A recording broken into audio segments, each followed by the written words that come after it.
अरे हरीश, दुपारच्या जेवणाची वेळ होत आली आणि मंजुनाथ अजून आला नाही. मी तर 2 दिवसांपासून त्याला पाहिलंही नाही आणि त्याचं दुकानही बंद आहे. सर्व ठीक असेल ना?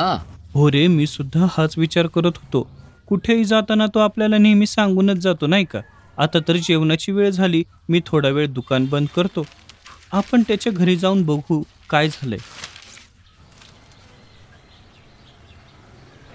हो चल ठीक आहे, जाऊन बघूया.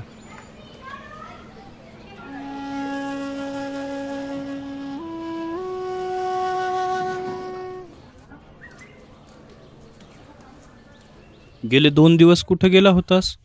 तू दुकानही उघडलं नाहीस. तू ठीक आहेस ना? तू आम्हाला दररोज भेटतोस, पण गेले 2 दिवस तुला बघितलं सुद्धा नाही बाबा.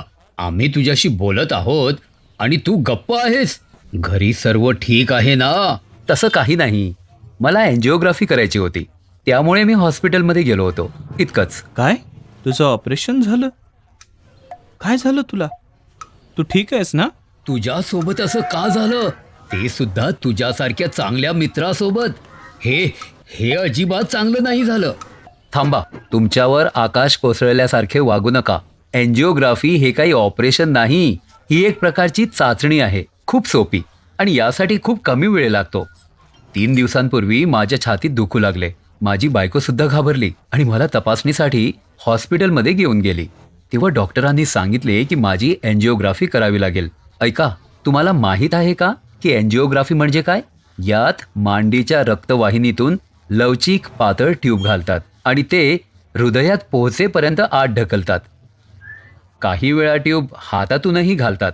या ट्यूबमध्ये एक पातळ पदार्थ असतो, ज्यामुळे रक्तवाहिन्यातील अडथळे क्ष किरणांद्वारे ओळखण्यास मदत होते. त्या रक्तवाहिन्यांचे निरीक्षण करून तुमच्या हृदयात काही अडथळे आहेत की नाही हे डॉक्टर सांगू शकतात. तुम्हाला वाटतं तसे हे ऑपरेशन नाही. आता ही अँटीग्राफी? अरे मूर्खा, ही एन्जिओग्राफी आहे, अँटीग्राफी नाही. मी तुला किती वेळा सांगू? मित्रा, खूप दुखलं असेल ना? ते फार काही दुखत नाही मित्रा. तुला माहीत आहे का हे कोण करते? अनुभवी हृदयरोग तज्ज्ञ. पण आपण त्यांचा सल्ला पाळला पाहिजे, बस. शिवाय आपल्याला समस्या असल्यास सुरुवातीच्या टप्प्यातच ओळखण्यात मदत होते. पण त्यानंतर तू आम्हाला का नाही भेटलास? अरे, तुझ्या आयुष्यात काय चालले हे आम्हाला कळायला नको? तसे काही नाही. डॉक्टरांनी सांगितले की मला हृदयाच्या रक्तवाहिन्यांची काहीही समस्या नाही. त्यांनी भरपूर पाणी पिण्यास सांगितले आणि औषधे लिहून दिली. त्यांनी मला 3 दिवस विश्रांती करण्याचा सल्ला देखील दिला आणि नंतर काही त्रास होऊ नये म्हणून ड्रायव्हिंग टाळण्यास, जड काम करू नका, जसे की 5 किलोपेक्षा जास्त वजन उचलू नका किंवा ढकलू नका, असा सल्ला दिला होता. तसेच डॉक्टरांनी मला माझ्या अस्वास्थ्यकर जीवनशैलीबद्दल सतर्क राहण्याचा इशारा दिला. औषधे वेळेवर घ्या आणि नियमित तपासणी करा, असा सल्लाही दिला.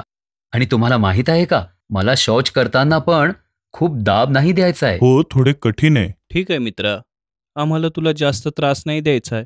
छान आराम कर. उद्या भेटू. ठीक आहे मग.